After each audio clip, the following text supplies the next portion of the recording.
প্রিয় দর্শক আসসালামু আলাইকুম। তো দর্শক, আজকে আমরা এক অসহায় মেয়ের গল্প তুলে ধরব, যার নাম হচ্ছে চাঁদনি।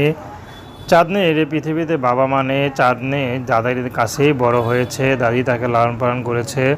আসলে চাঁদনিদের চলতে তেমন একটা কষ্ট হয়নি, কারণ চাঁদনিদের মোটামুটি অর্থ সম্পদ ভালোই আছে, কিন্তু ইনকামের সে রাস্তা নেই। শুধু জায়গা সম্পত্তি থাকলেই তো হয় না, সেটা দেখভাল একটা লোকও লাগে। তো চাঁদনি এখন একা। চাঁদনির দাদি কখন মারা যায় বলা যায় না, এই জন্য চাঁদনি চাচ্ছে যদি এই মুহূর্তে ভালো একটা জীবনসঙ্গী পায়, সে যেমনই হোক না কেন, চাঁদনি তাকে বিয়ে শাদী করতে রাজি আছে। যদি সে এতিম বেকারও হয় সমস্যা নেই, চাঁদনি তাকে উঠিয়ে দিবে। আসলে চাঁদনির যে সম্পত্তি আছে তা দিয়ে তারা বসে বসে খেতে পারবে। তো চাঁদনি চাচ্ছে শুধু দেখার একজন মানুষ, যে মানুষটি সারা জীবন তার পাশে থাকবে, তার সম্পত্তি দেখে রাখবে।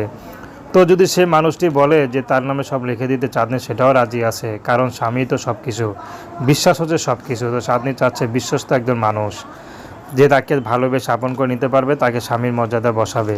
তো দর্শক, এই ছিল চাঁদনির জীবনের সংক্ষিপ্ত জীবন কাহিনী। তো প্রেম, ভালোবাসা, বিয়ে শাদী করা একান্ত আপনাদের ব্যক্তিগত ব্যাপার। আসুন আমরা ৫ ওয়াক্ত নামাজ পড়ি। আসসালামু আলাইকুম।